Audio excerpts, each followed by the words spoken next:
Youth social action has multiple benefits for young people, for your organisation, and society as a whole. It's about empowering and supporting young people to help their communities and in turn themselves. But don't just take our word for it. Taking part in social action has been shown to lower levels of anxiety amongst participants by as much as 22%. There is also an association between involvement in social action and higher levels of well-being. Less worry, more happy faces.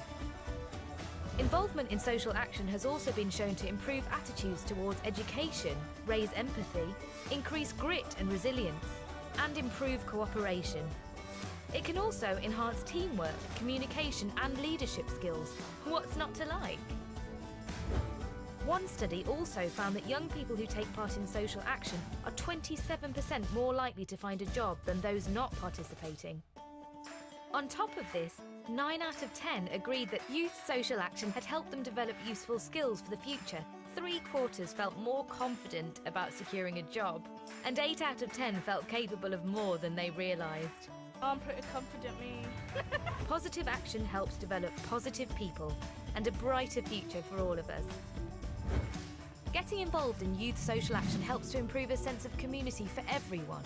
Those who take part are more likely to volunteer in the future.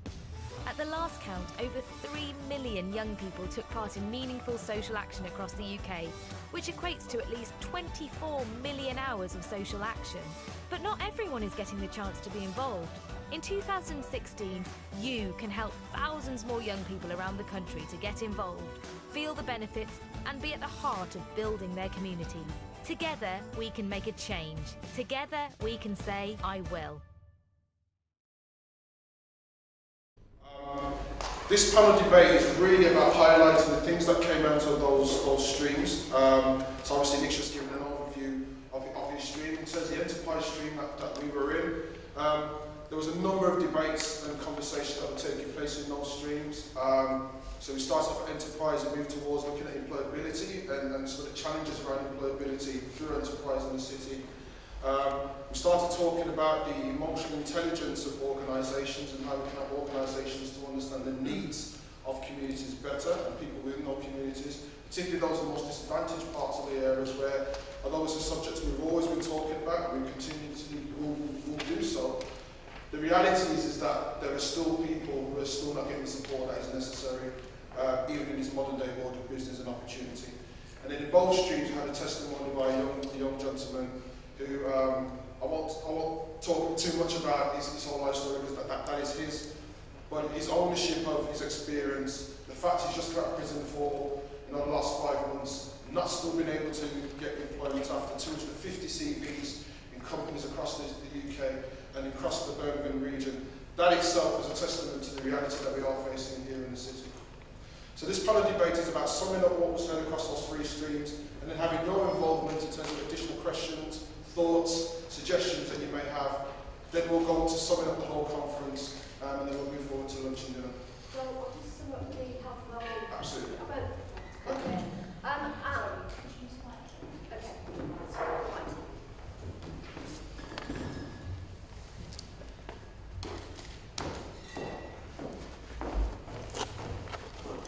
I'll be brief. The unifying factor in the health and wellbeing stream were the issues around mental health issues.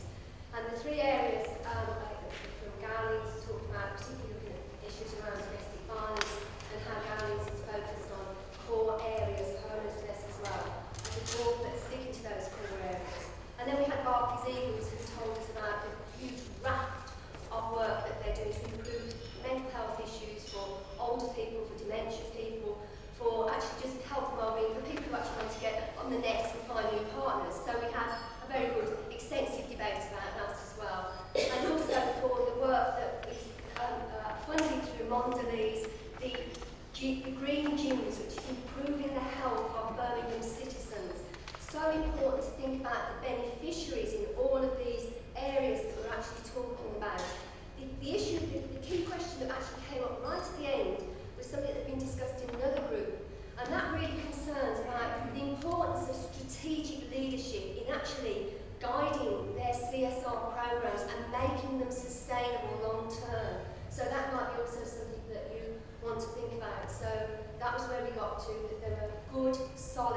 actually presentations, although I can't see my Barclays Eagles, they're not at the front. So if they're in the room still, can they join in the questions? Thank you. So on to the debate. So we're just going to literally go down the line and down to yourselves in terms of just who you are, what your business is, and just a quick short thought on your definition of social impact.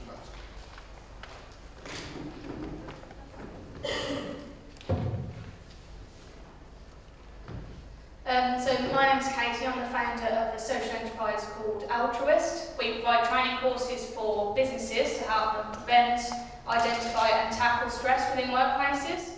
We reinvest resources to provide mental health awareness workshops to young people in schools.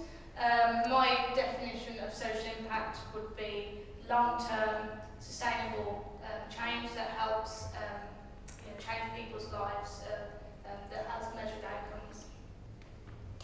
Hi everyone, I'm Chris Mear from the School of Code. So we teach people programming skills, but in a community social setting, so it's an online multiplayer that allows you to pair up and go through this journey together and get more and different types of people into technology. So social impact for me is the core of why people start businesses. They want to change something, they want to do something.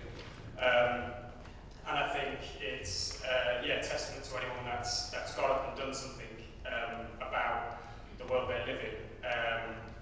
That's the social impact that we want to see created really and empowered. Hello everyone, my name is Nathan Dennis. I run an organisation called First Class Legacy for Social Enterprise. Our key role is around youth and community engagement. And for me, my definition of social impact, or what success looks like for me, is being able to provide jobs and opportunities for some of the young people and young men that I work with that are coming from inner city backgrounds, disadvantaged communities, to give them real opportunity to change their life. So that's what social impact looks like for me. Hi, Greg Lowson, Director of CSR City. Our aim is to get business more engaged in helping with cultural, social and economic challenges facing the city. Our initial priorities on education, so social impact for us is getting more businesses involved with the schools in this region because that will make those pupils more work ready.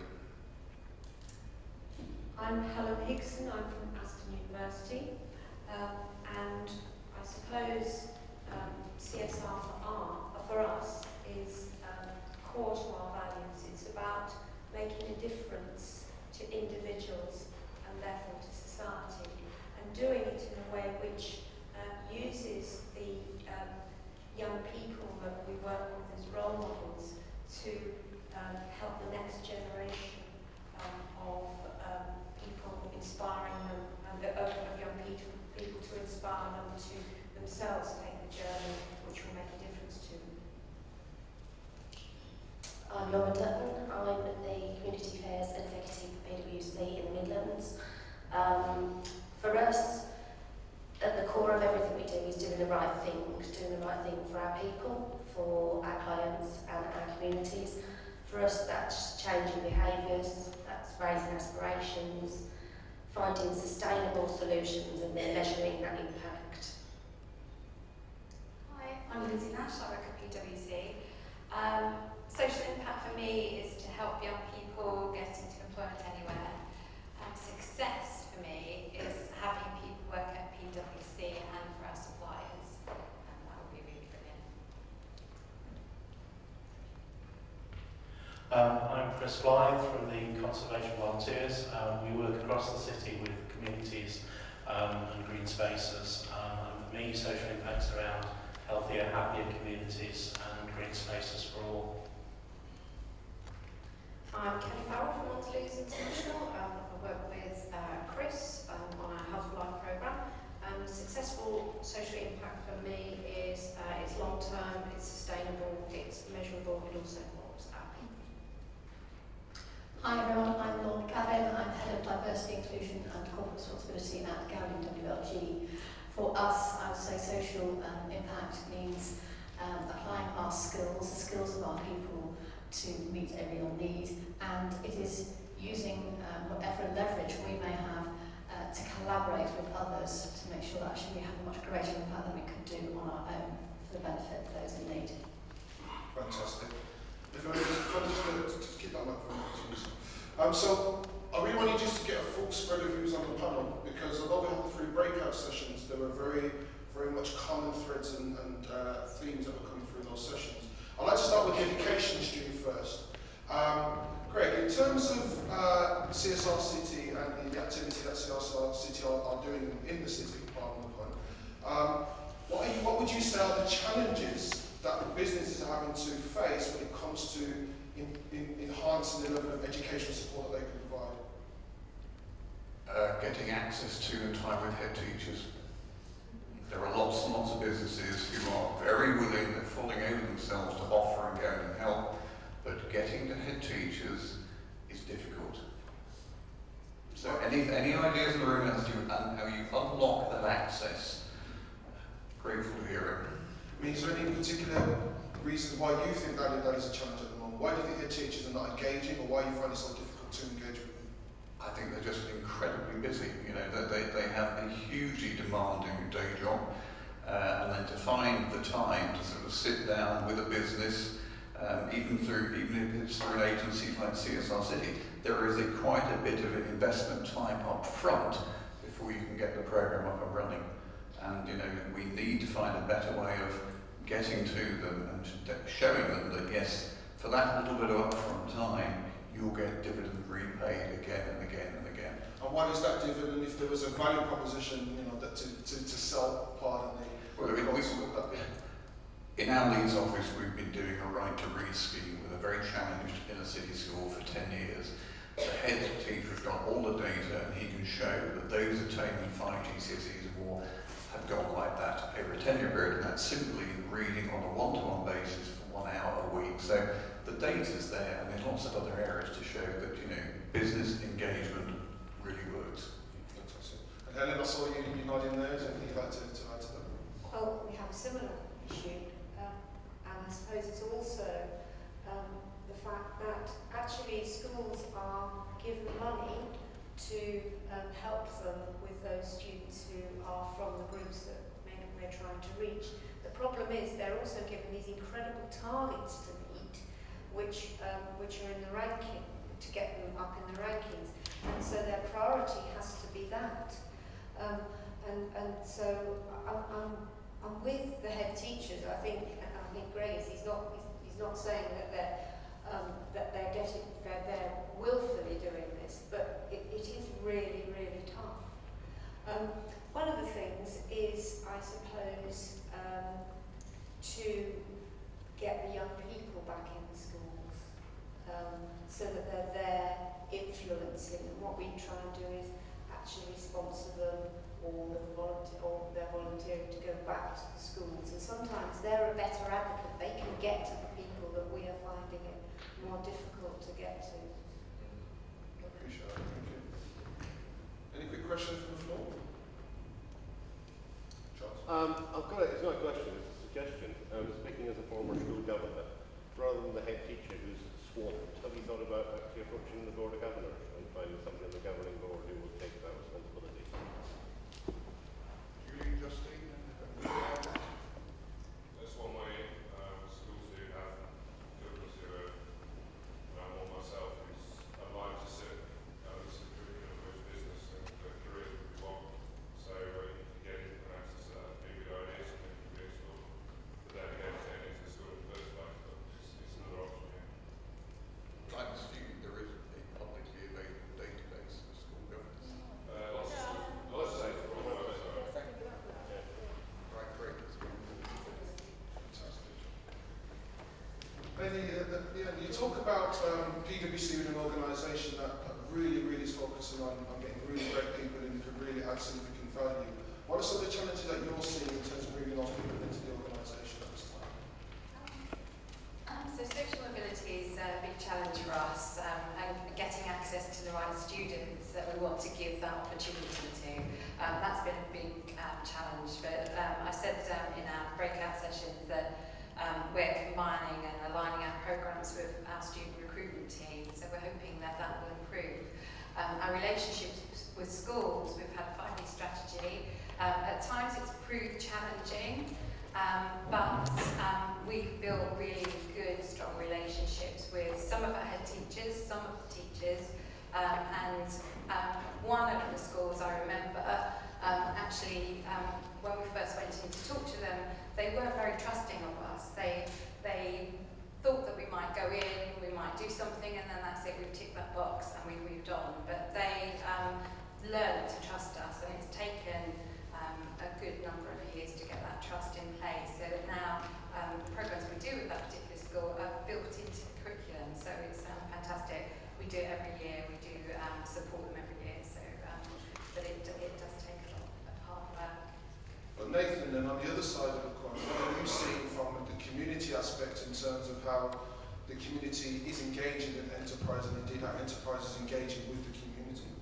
I'm sitting here shocked to hear that there's issues in terms of struggle to reach certain groups, because from my perspective, we've got databases of young people in community and adults who are probably coming from a criminal justice background or low education, you know, the whole 9 yards.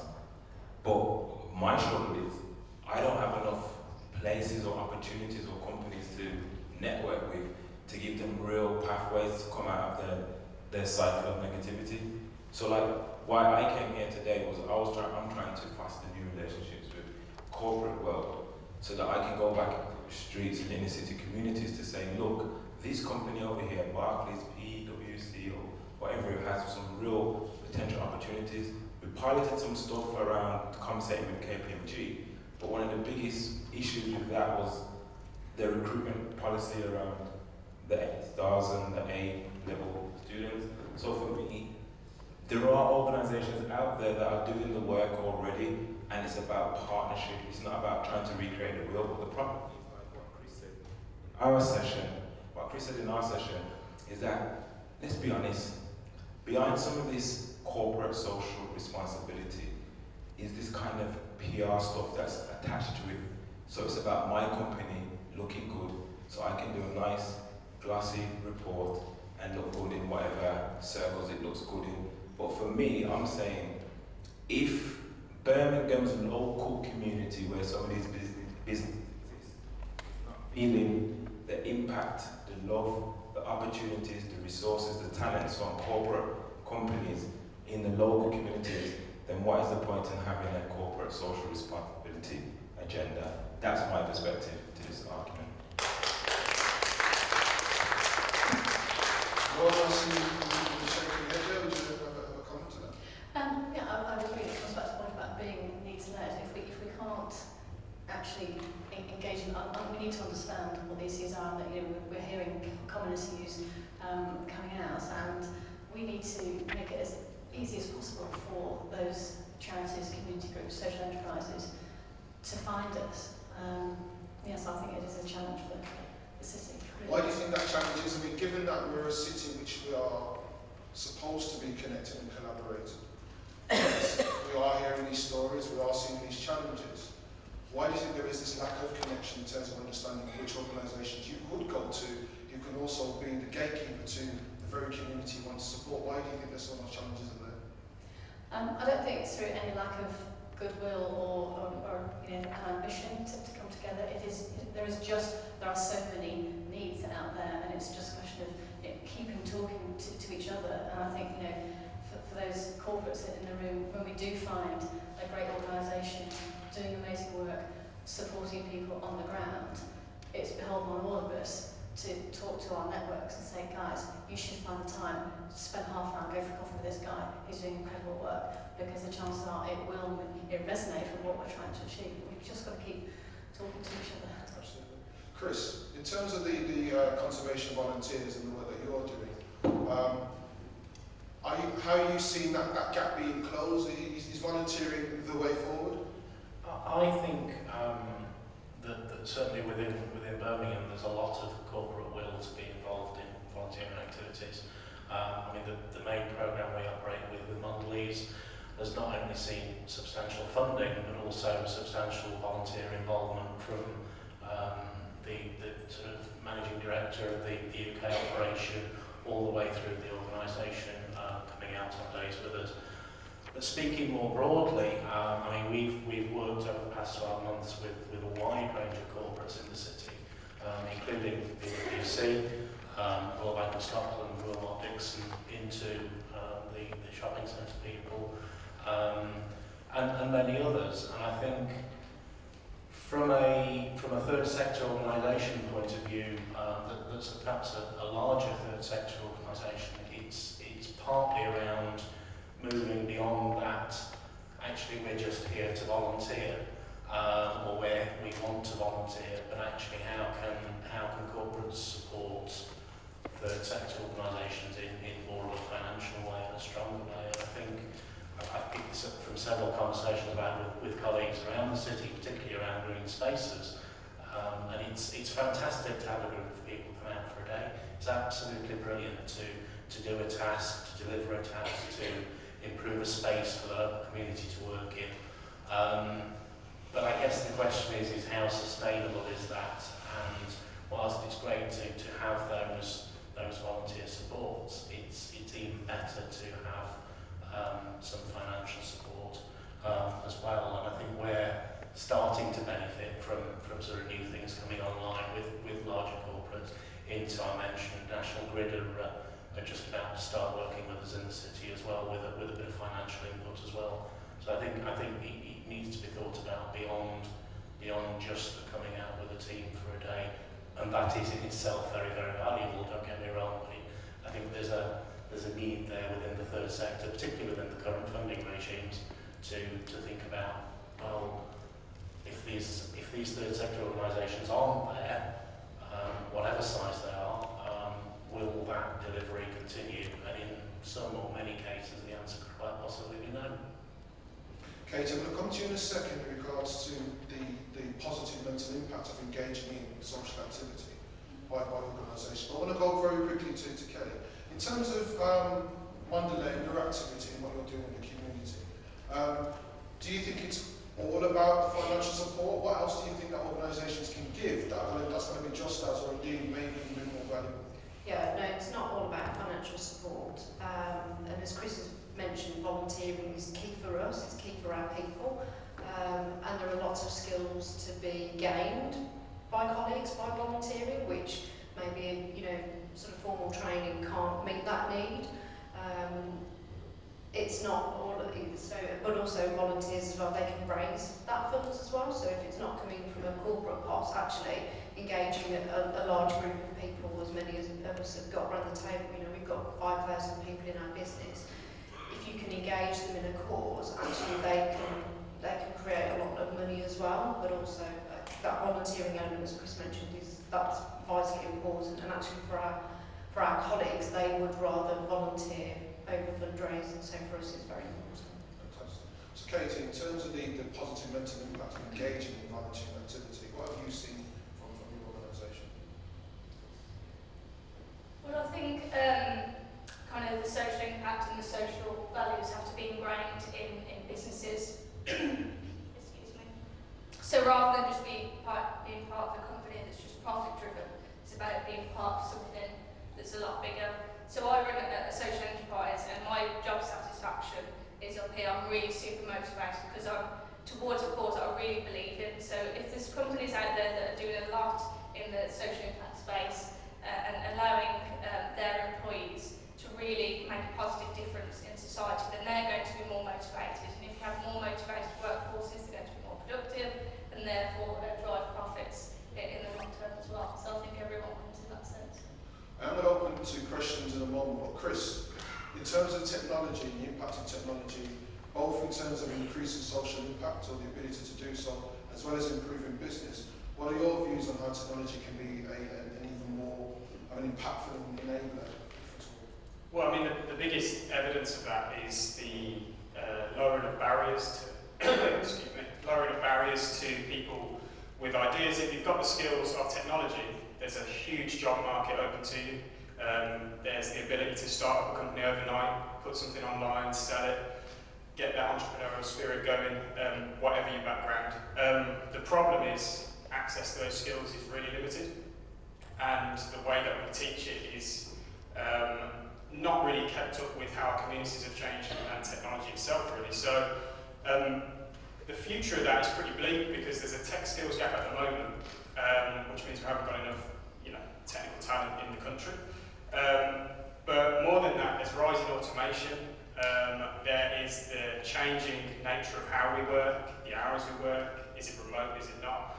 We're going to be communicating or collaborating with a technical person or a coder in the future, almost definitely, whatever your job role. So getting those skills into the communities that need them will really promote social mobility and accelerate that process.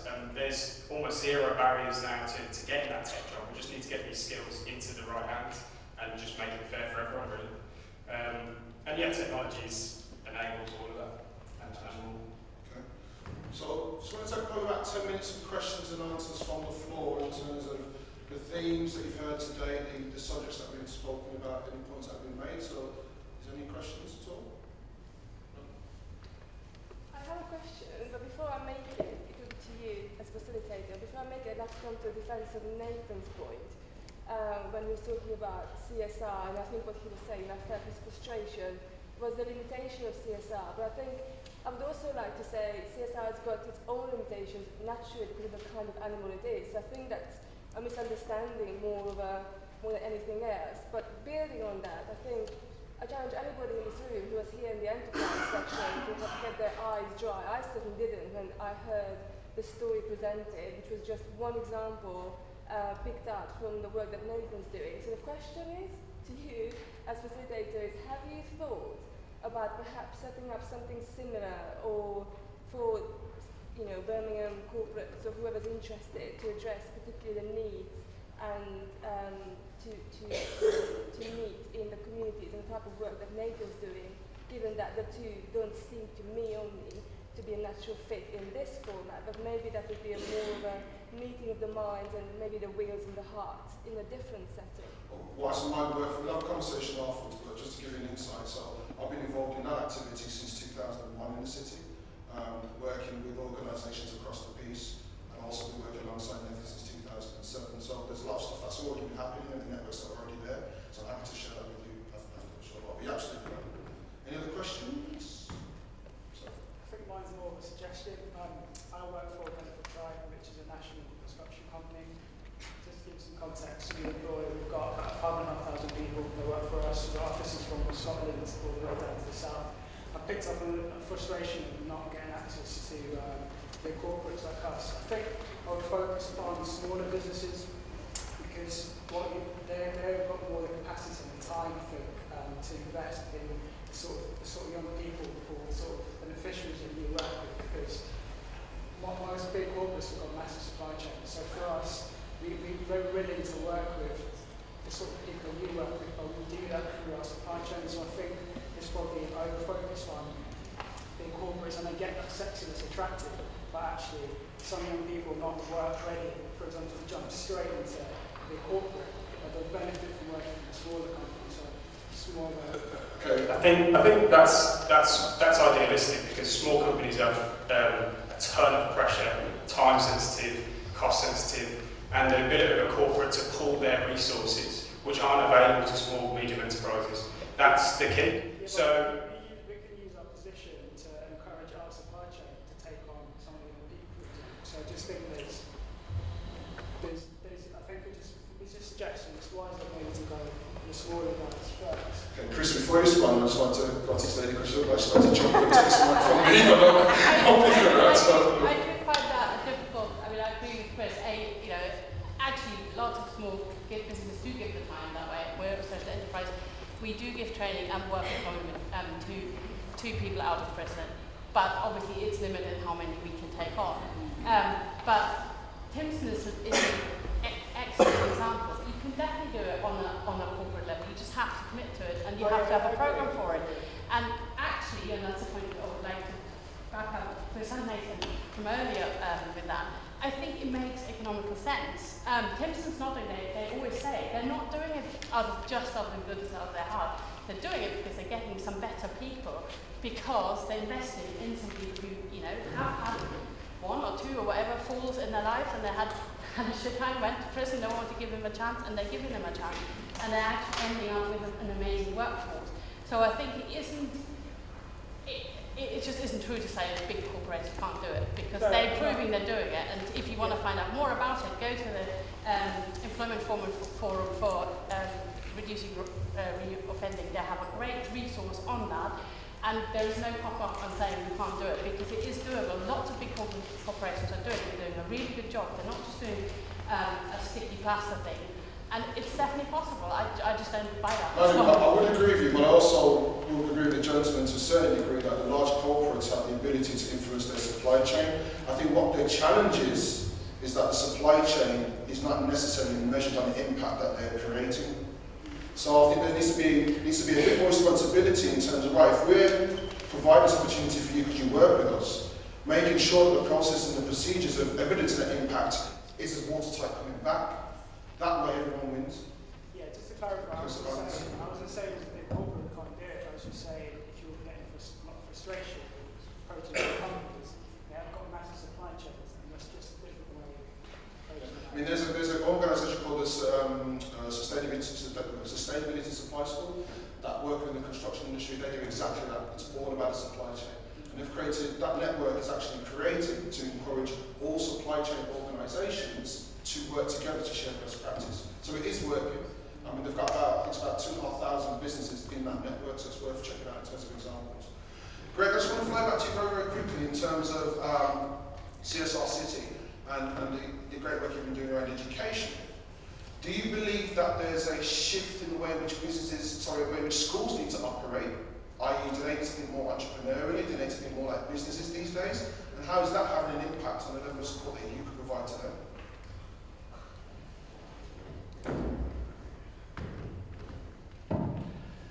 I go to what I said before, it's getting access to the school. I think once we're in there, schools are actually very easy to work with. I think they all now see the benefit of having engagement with business, and they are very willing to find the time once you can get your foot in the doors. It goes back to that access point, it really does. I mean, they see the benefit to their pupils, no doubt about it whatsoever.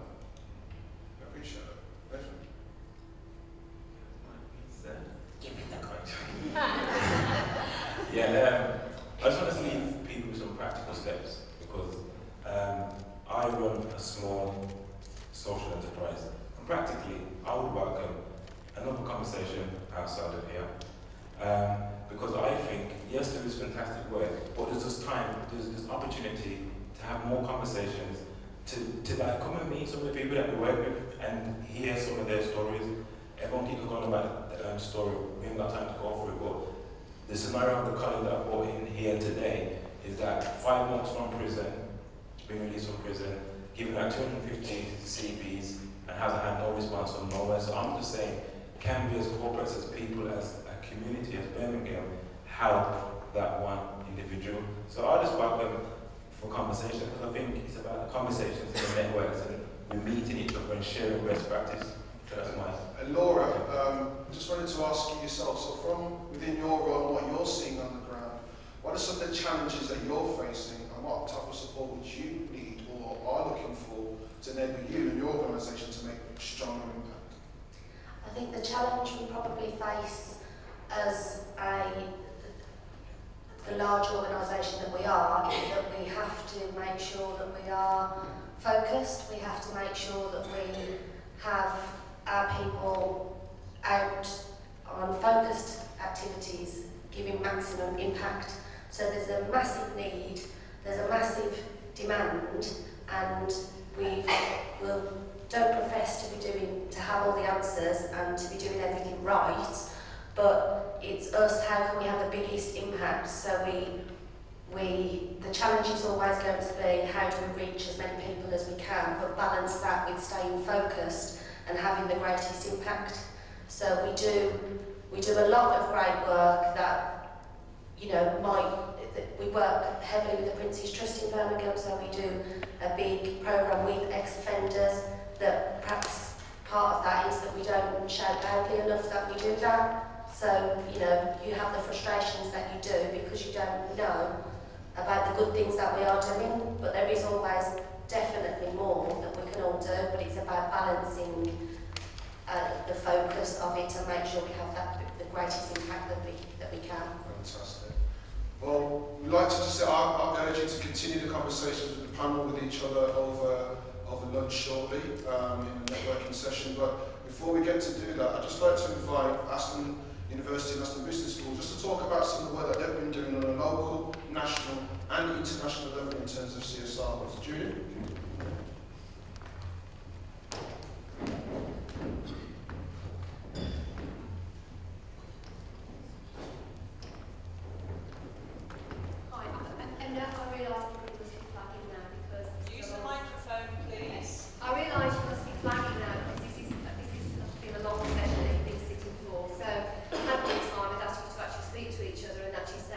Which beneficiary you think in your lifetime is something you've reflected on that's benefited most by your organisations? We haven't got time for that, but it's something worth thinking about.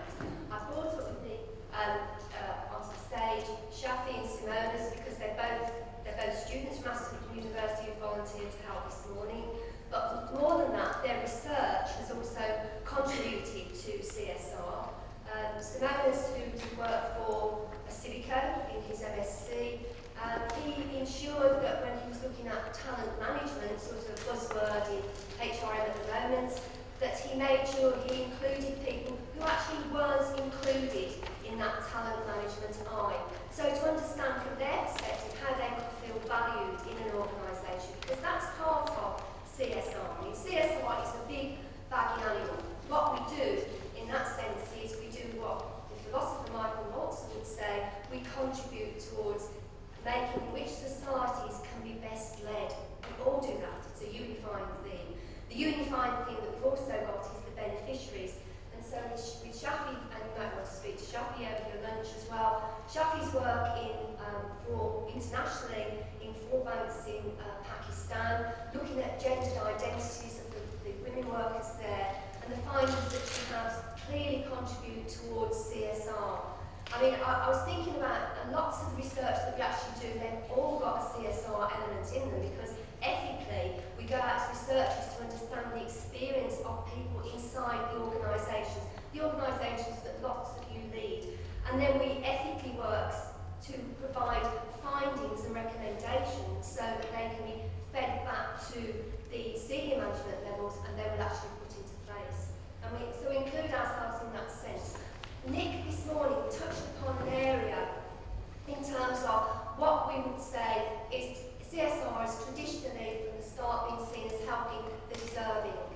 But out there we've got traditionally how society characterises and stereotypes the undeserving. And our national example was and it was a large-scale piece of research with the probation service when we were looking to evaluate the different programmes that they had in place for community payback offenders. And when we analysed and we went out and worked with community offenders, we interviewed them, we ran focus groups with them, etc. And their view was they needed skills to get jobs in the workforce.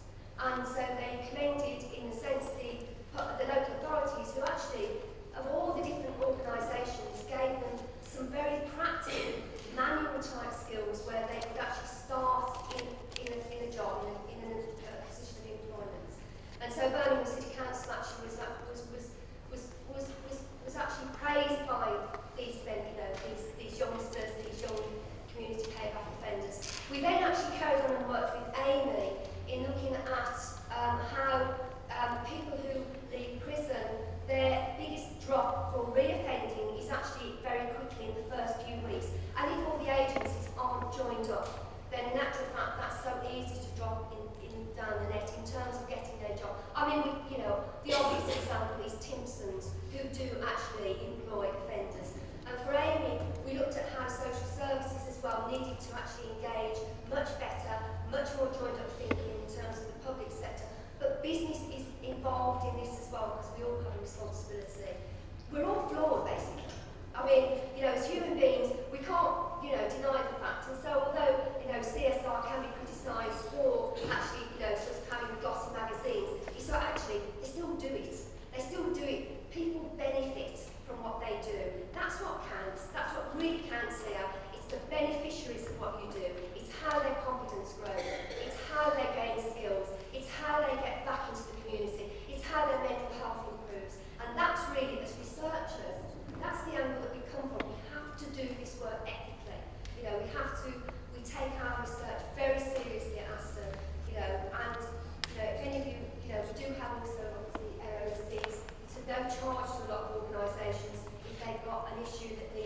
researching, because our MSc students will do you a good job to do that as well.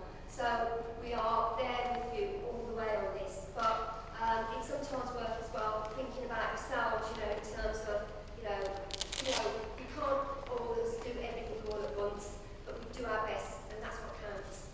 And I would like to just say thank you so much for, in my group, thank you so much for making the effort, coming here, to the people who come up here, put up stands, got up early, thank you for coming. This is great for Birmingham, and, let's go forward really, together, and, flawed as we are, let's get on with it, just make people's lives better.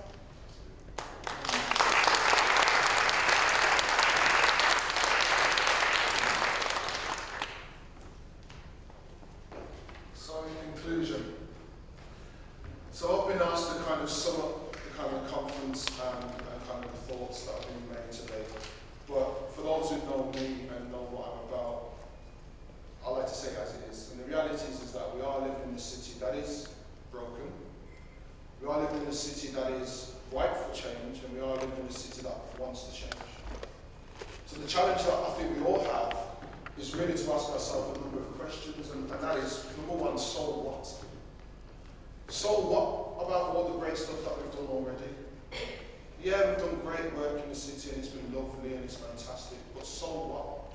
Because every day is a new day, and every day is an opportunity for us to expand on what we've done, to take things to the next level. We can't sit back on what we've already done. We're living in an age where our young people, many of our young people in this city, will still never ever feel they are a citizen of this city. So what for me is, okay, so what are you going to do next? What does progression look like for you? What does success look like for you? How do you define the impact that you truly want to create? In terms of the lessons for Birmingham, in terms of CSR, so today we heard a number of different things from education, enterprise, health and well-being. Just picking up some of the kind of highlights. So obviously within education, it's access. There's a willingness, there's a drive, there's a passion for businesses to want to add significant value. But they also need the access to be able to deliver on that value. So what can we do as the wider community to help businesses to come inside and to help us to drive things forward? How can we help them to help the next generation to feel that they are citizens of the city through the right form of education? In terms of health and well-being, we looked at the different ways in which people are motivated and the actions that they can take to move forward. But are we creating the right environment that those people really feel that they can flow and grow and flourish? We're living in an age where business is shifting and changing. I believe there's a sleeping giant in the city, which is the fact that business now has to be entrepreneurial at its core.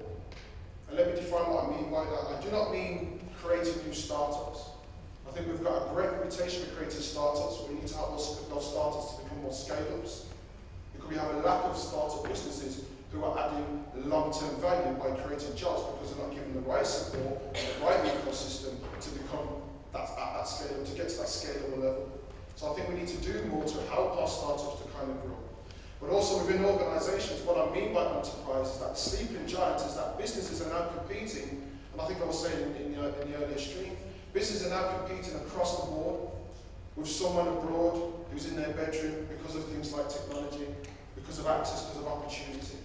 So businesses have to think differently about how they go about their business.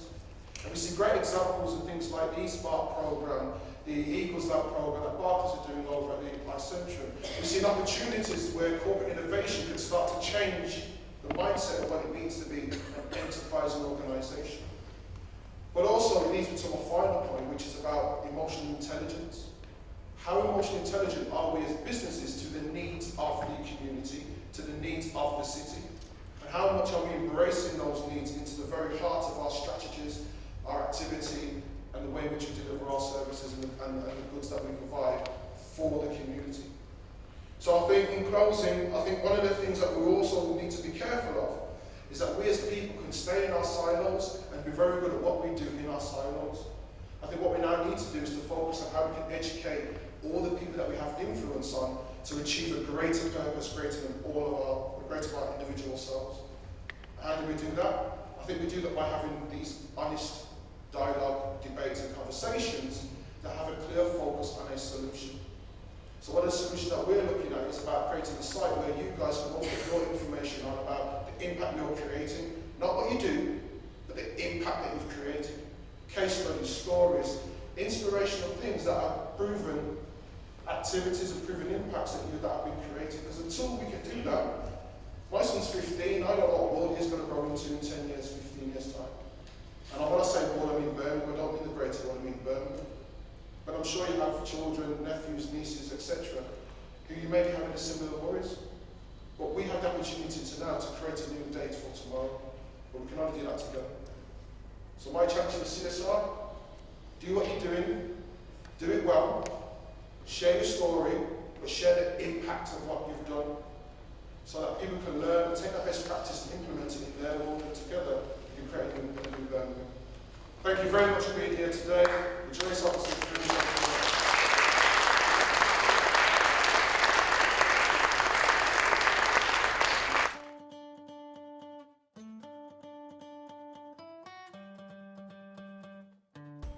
Youth social action has multiple benefits for young people, for your organisation, and society as a whole. It's about empowering and supporting young people to help their communities and in turn themselves. But don't just take our word for it. Taking part in social action has been shown to lower levels of anxiety amongst participants by as much as 22%. There is also an association between involvement in social action and higher levels of well-being. Less worry, more happy faces. Involvement in social action has also been shown to improve attitudes towards education, raise empathy, increase grit and resilience, and improve cooperation. It can also enhance teamwork, communication, and leadership skills. What's not to like? One study also found that young people who take part in social action are 27% more likely to find a job than those not participating.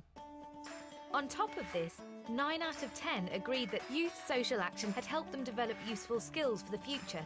3/4 felt more confident about securing a job, and 8 out of 10 felt capable of more than they realised.